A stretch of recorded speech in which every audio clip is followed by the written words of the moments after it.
Perfect. Good morning, everyone. Welcome to the 2023 to 2025 California Healthy Brain Initiative State and Local Public Health Partnerships to Address Dementia Request for Application number 23-10055 Informational Webinar for Applicants. This webinar is being recorded and will be shared on the Alzheimer's Disease Program Funding Opportunities webpage for those who are unable to attend.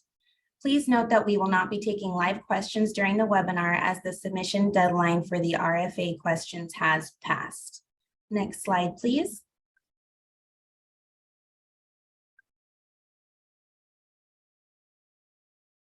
Perfect. My name is Lisa Gonzalez, and I have the pleasure of hosting today's webinar. I currently serve the Alzheimer's Disease Program at the California Department of Public Health as the Communications and Healthy Brain Initiative lead. Next slide, please. Today, I will provide an overview of the purpose of this RFA, available funding, eligibility, and key action dates. I will also provide an overview of the required application documents you will be submitting, as well as the scoring and review process. Towards the end of the webinar, I will share responses to the submitted questions we received from potential applicants by the submission deadline of March 1st. I encourage you all to open the RFA document to follow along during the webinar. Please note that nothing said in the webinar today supersedes the RFA document. If there is a discrepancy, please refer to the RFA for further instruction. Next slide, please. The California Department of Public Health Alzheimer's Disease Program is soliciting applications from local health jurisdictions to promote cognitive health, address cognitive impairment for people living in the community, and help meet caregiver needs.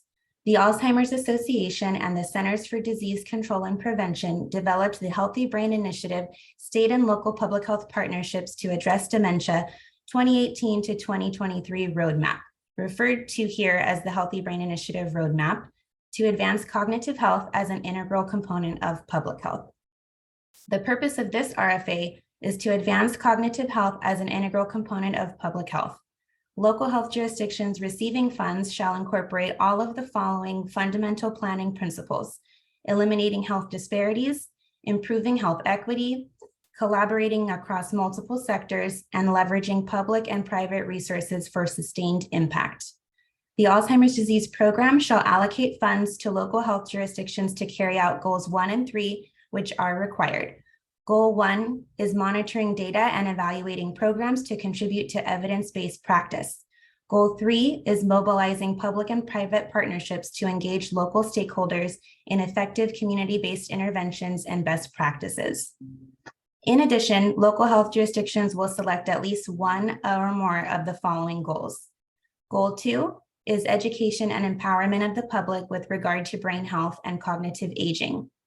Goal 4 is ensuring a competent workforce by strengthening the knowledge, skills, and abilities of healthcare professionals who deliver care and services to people with Alzheimer's disease and other dementias and their family caregivers. Next slide, please. Funding and eligibility criteria are as follows. Eligibility criteria. The following entities and organizations are eligible to apply for this solicitation: local health jurisdictions, which include the 58 county health departments and 3 city health departments of Berkeley, Long Beach, and Pasadena. Of the 61 health departments, only those that are not already receiving HBI funding from the California Department of Public Health are eligible to apply. Available funding.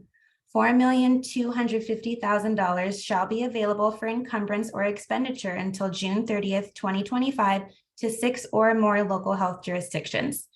The Alzheimer's Disease Program will allocate up to $708,000 per local health jurisdiction in one-time grant funding over 2 consecutive fiscal years. The amounts are derived from the California State General Fund for local health jurisdictions to assist in local planning and preparation. Next slide, please. Key dates and delivery are as follows. Applications will be due on March 17th by 4 p.m. Pacific Standard Time. They must be emailed in Word document file format to alzheimersd@cdph.ca.gov. Please note that applications received after the specified date and time are considered late and will not be accepted. There are no exceptions. The public notice of intent to award will be posted to the Alzheimer's Disease Program Funding Opportunities webpage on April 28th by close of business. Awarded applicants will be notified via email. Award disputes must be submitted via email by May 12th at 4 p.m. The award appeal process is detailed on page 46 of the RFA. The term of the expected grant agreement is anticipated to be a 24-month term effective from July 1st, 2023 to June 30th, 2025. Next slide, please. Please note that if this RFA is corrected, clarified, or modified, the California Department of Public Health Chronic Disease Control Branch intends to post all clarification notices and/or RFA addenda on the California Alzheimer's Disease Program Funding Opportunities webpage. Next slide, please. Local health jurisdiction requirements include the following. Applicants are invited to submit applications focusing on at least 3 of the 4 Healthy Brain Initiative essential services or goals of public health for applied research and translation listed on Part 1A, purpose of the request for application, which can be found on pages 1 and 2 of the RFA. Again, local health jurisdictions that are eligible to apply include the 58 county health departments and 3 city health departments of Berkeley, Long Beach, and Pasadena. Of the 61 health departments, only those that are not already receiving HBI funding from CDPH are eligible to apply. For more information, please visit the full index of local health jurisdictions at the link provided on RFA page 7. Next slide, please.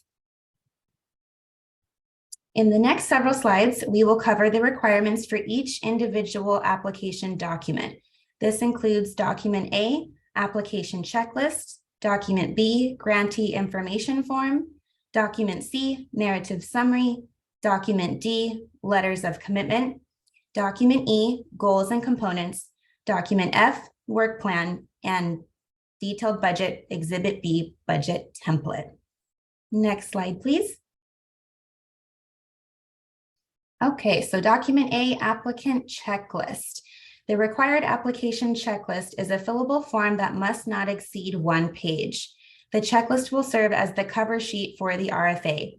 Complete the checklist in its entirety to ensure all required components are submitted. Applications without the checklist will not be reviewed. All of the following documents must be completed and submitted with the application checklist by March 17th at 4 p.m. by email to alzheimersd@cdph.ca.gov. Next slide, please. Document B, Grantee Information Form. The Grantee Information Form is a fillable form that must not exceed 1 page. It provides the contact information on the local health jurisdiction organization, grant signatory, and project director. Please review the complete instructions listed on page 9 to complete this form. Next slide, please. Document C, Narrative Summary. The narrative summary is a fillable form that must not exceed 2 pages, single-spaced, using 12-point Arial font with 1-inch margins on all sides. It includes the following parts. Part 1, enter the local health jurisdiction. Part 2, designation of local health jurisdiction type. See Appendix B, designation of rural and coastal local health jurisdictions to identify the local health jurisdiction type. Part 3, overview of the need for public health action. Provide narrative and/or numeric information to demonstrate the need for public health action on Alzheimer's and other dementias as chronic conditions in the local health jurisdiction. Identify any target populations as demonstrated with scientific evidence that are disproportionately affected by Alzheimer's disease and related dementias. See Appendix C, county level data resources for applicable numeric information by county. Part 4, response to eliminating health disparities. Provide a narrative response to eliminate health disparities and improve health equity through selected goals and components from the work plan. Describe how your local health jurisdiction will reach the identified target populations to accomplish a population-based public health approach using the Healthy Brain Initiative Roadmap framework. Examples for eliminating health disparities include, but are not limited to, increased accessibility of preventative services in the community, increased capacity of healthcare and prevention workers to address health disparities, and implement strategies that are culturally, linguistically, and age appropriate for people with Alzheimer's disease and related dementias and their caregivers. Part 5, commitment to collaboration and leveraging resources. Include planned and, if applicable, current efforts of collaborating across multiple sectors. Describe your local health jurisdiction's ability to lead strategically through the creation of a common agenda, serve as a catalyst for change, and demonstrate program accomplishments such as leveraging resources with respect to brain health, cognitive impairment, caregiving, and other local health-related programs. The Healthy Brain Initiative Roadmap provides the following examples for collaborating across multiple sectors. 1, describe the number, breadth, and quality of cross-sector partnerships, the adequacy of investment in partnerships, and the adoption of policies needed to support cross-sector partnerships.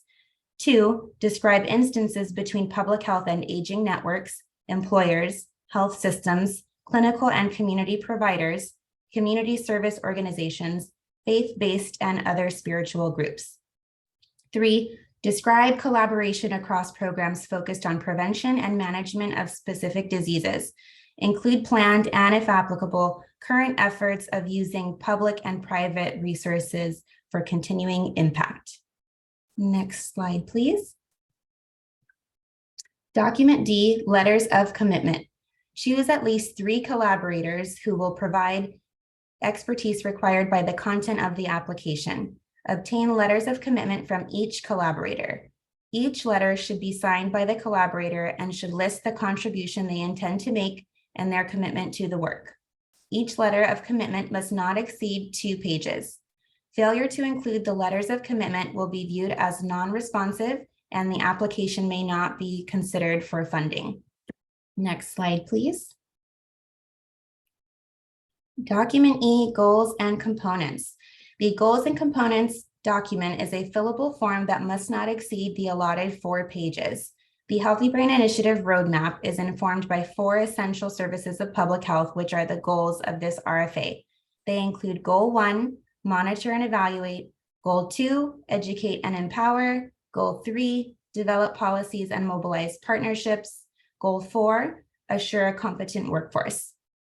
In Document E, select the checkboxes corresponding to the goals and respective components that the local health jurisdiction intends to accomplish during the grant term. Component descriptions have been provided based on action items from the Healthy Brain Initiative Roadmap. Do not change the goal and component numbers. Goal 1, component M3, is required for all local health jurisdictions to select and complete. The pre-populated objectives and activities under M3 are required to include in the work plan document F. Goal 3, component P5, is required for all local health jurisdictions to select and complete as well. The pre-populated objectives and activities under P5 are required to include in the work plan. If a coalition or advisory committee working on ADRD issues already exists in your local health jurisdiction, you may adopt the work plan activities listed to meet your county's needs. Please select at least 2 additional components from goals 2, 3, and or 4. These 2 additional goal components may be from different goals. Next slide, please.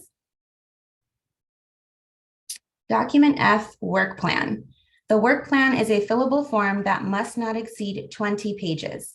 The work plan must include details on how the local health jurisdiction will accomplish and evaluate selected goal components, including project objectives, deliverables, and completion dates.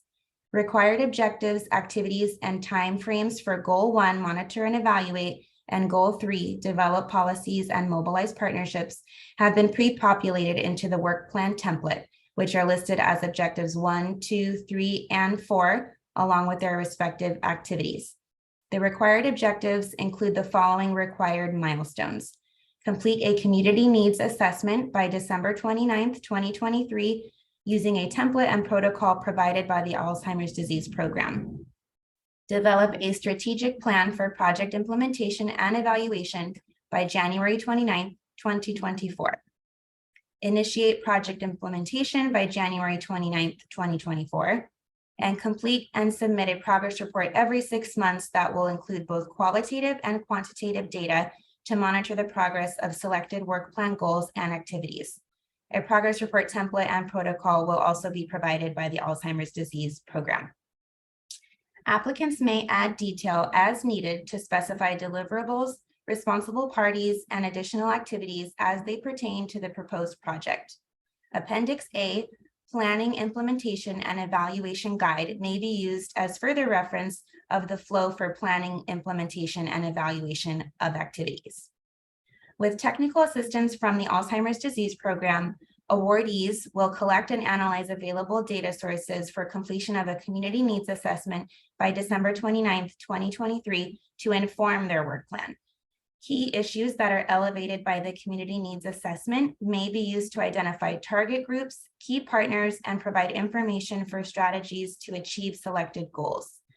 Local health jurisdictions are encouraged to collaborate with local stakeholders, which may include California Alzheimer's disease centers, area agencies on aging, caregiver resource centers, community organizations, etc., to conduct the needs assessment and implement intervention strategies for achieving goals of the work plan. Next slide, please.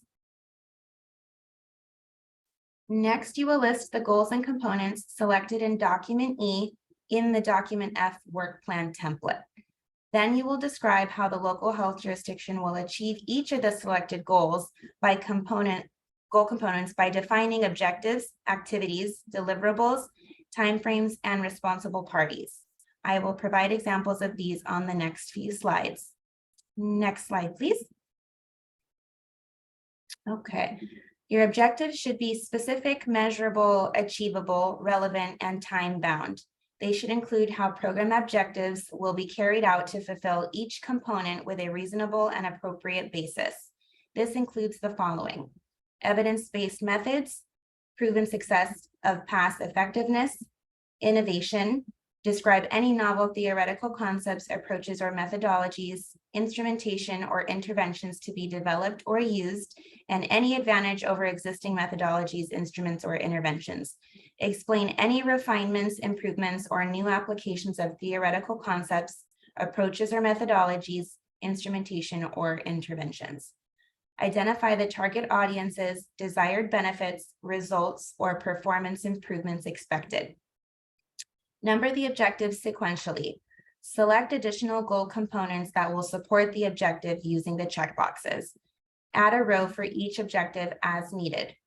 An objective example for component E7 is listed here and will be used in the following slides. Objective number 1, example. By June 30th, 2025, conduct a minimum of 6 community education workshops to increase the knowledge of Alzheimer's disease and related dementia in the African American community and their caregivers by 50%. Workshops will be evidence-based and will utilize a required caregiver training curriculum provided by the Alzheimer's disease program that will be culturally tailored to the community. Workshops will occur from April 2024 through June 2025. Next slide, please. Activities. Define the intervention and evaluation activities that need to be performed to achieve the objective's desired results. Number each activity with the corresponding objective number and then sequentially in order of occurrence. Add a row for each activity as needed. Our example activity states that we will partner with local Alzheimer's Association chapter and California Alzheimer's Disease Center to convene experts. In this example, 1 is the objective number and 0.1 indicates the first activity under the objective. Next slide, please. Deliverables. Deliverables are tangible things that will be produced to demonstrate the achievement of each activity. Our deliverable 1.1.1 example here is list of workshop topics to provide information and resources on issues facing the African American community. An example, connections between chronic conditions. In this example, 1.1 is the activity number and the last 0.1 indicates the first deliverable of the activity. Next slide, please. The time frame must be specific and apply to each activity. Specify if individual functions or tasks have separate timeframes by using the numbering for corresponding deliverables. Timeframes may be illustrated as actual dates, a range of dates, ongoing, or reoccurring at regular intervals. Our timeframe example is reoccurring biweekly meetings in advance of the first workshop taking place on February 8th, February 22nd, March 8th, and March 22nd, 2024. Next slide, please. Responsible parties. Provide the position title, not the person's name, of the person responsible for each activity. To repeat a position title many times throughout the work plan, write out the entire position title the first time, followed by parentheses with the initials of that position title. Please be sure that the position titles included in the work plan match the position titles in the Exhibit B budget template. Our responsible party example here is Project Director in parentheses PD. Next slide, please. Okay, so putting all of those work plan elements together, here is an example of a complete work plan objective and activity in the required outline format. I'll pause for a moment so that everyone can see that.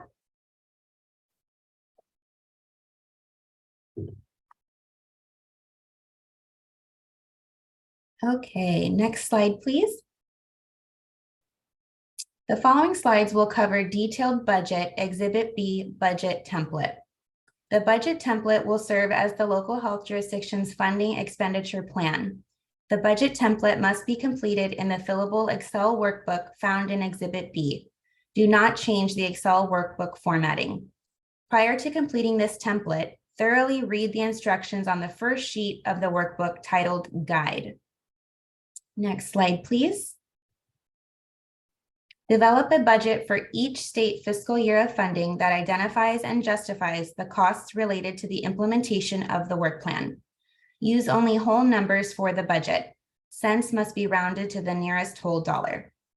Ensure the combined total dollar amount for each state fiscal year does not exceed the stated total maximum amount allowed in the grant, which is $708,000 over 2 years. Verify each activity in the work plan that results in an expenditure of funds is adequately reflected in the budget. Next slide, please. Use the 4 budget categories listed in Exhibit B budget template, which include personnel costs and fringe benefits, operating expenses, other costs, and indirect expenses. Feel free to follow the sample formulas for guidance. Next slide, please. Personnel costs and fringe benefits should include the following. List each position by title required to complete the work plan activities throughout the term of the agreement. Position titles in the budget template must be consistent with the titles listed in the work plan responsible parties section. Designate a lead staff position to provide a minimum required 50% FTE per week and oversight of evaluation activities. In example, a project director. Next slide, please. Operating expenses include costs related to completing the activities in the work plan. Operating expense line items will include the following: travel per diem, training, general expenses like office supplies, communications and software, and space and rent. Additional operating expense subcategories may be proposed in the budget template. Next slide, please. Other costs. Other costs include costs related to completing the activities in the work plan not listed in operating expenses.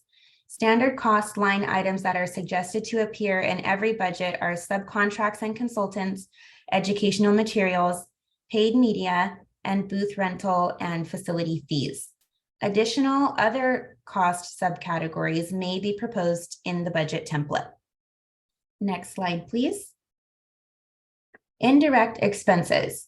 Indirect costs are a general management cost that cannot be attributed to a specific work plan activity and consists of administrative services necessary for the general operation of the agency. Examples include accounting, budgeting, payroll preparation, human resources services, purchasing, maintenance, centralized network, and data processing. An indirect cost rate is simply a device for determining fairly and conveniently within the boundaries of sound administrative principles what proportion of indirect cost each program should bear. An indirect cost rate is the ratio between the total indirect expenses and direct cost base. Please note that the indirect costs cannot exceed 25% of total personnel services, which include personnel costs and fringe benefits. Next slide, please. Next, we will review part 3 of the RFA outlining scoring and the rubric. Phase 1 of the review process will include the following. The Alzheimer's disease program will carefully screen all applications received by the due date for compliance with all requirements stated in this RFA. Only fully completed applications will be considered eligible and advanced to the review committee. Non-responsive applications will not advance to phase 2 review. Applicants will be notified that their applications did not meet eligibility and/or published submission requirements. Applicants that move to phase 2 will not be notified. Next slide, please. Phase 2 of the review process will include the following. The review committee will evaluate complete eligible applications in accordance with the criteria listed in Table 3, maximum point values for RFA documents. The rubric is valued at a maximum of 100 points. An application must have a minimum of 75 points or 75% to qualify for a grant award. These scores are advisory to the review committee. The review committee will recommend total funding or no funding and then convene to make the final decisions. Please note that the scoring rubric listed on pages 41 and 42 further detail the scoring criteria by document or exhibit and maximum point value. Next slide, please. Phase 3 of the review process will include the following. Applications will be funded in order by score and rank determined by the review committee. When selecting awardees, the review committee will consider requirements along with the following factors that may affect the funding rank order and decision. Justification will be provided for any decision to fund out of rank order. Applicants may be funded out of order to ensure there is geographic diversity among grant recipients representing rural, coastal, and metropolitan areas within the state. Applicants may be funded out of order to ensure target population representation of recipients is non-duplicative and to ensure that the breadth of opportunities across groups highly affected by ADRDs in the areas served are maintained through this RFA.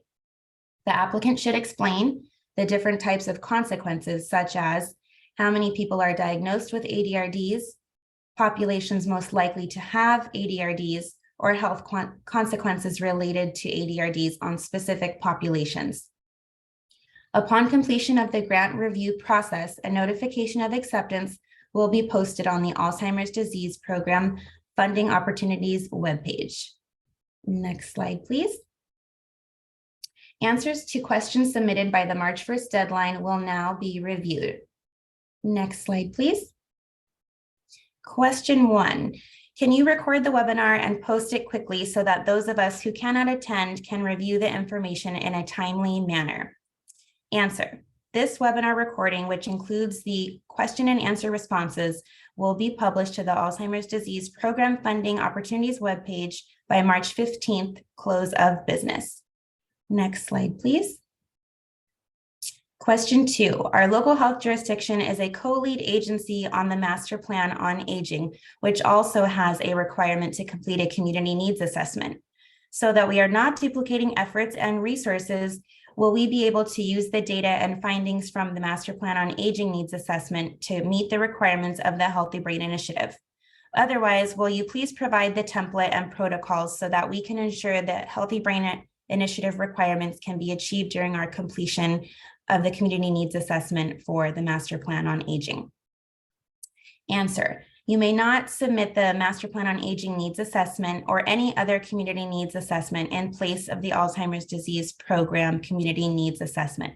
Local health jurisdictions are required to complete a community needs assessment using a specific template and protocol that will be provided by the Alzheimer's disease program.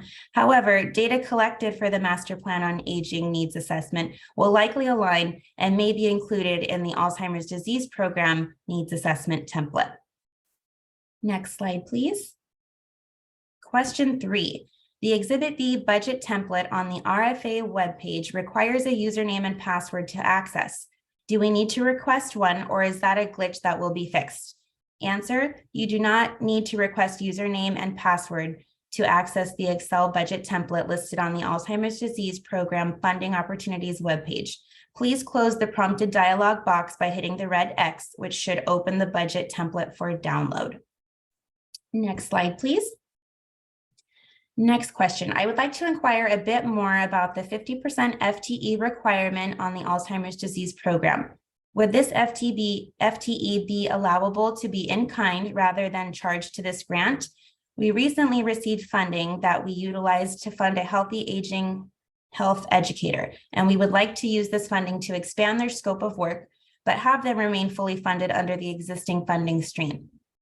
Answer: having a 50% FTE lead staff person as in kind is allowable. Next slide, please. Next question. For the goal component P5, objective 4, which states by June 30th, 2025, develop and engage a coalition or advisory committee comprised of public and private partners, subject matter experts, and community stakeholders to meet no less than 4 times per year in ongoing planning efforts to establish and maintain services and policies that promote supportive communities and workplaces for people with dementia and their caregivers. Would you provide a bit more clarification of the difference between a public and private partner? What comprises private and what comprises public? Is a nonprofit public or private in this case? Is the local health jurisdiction considered public and is everyone else private?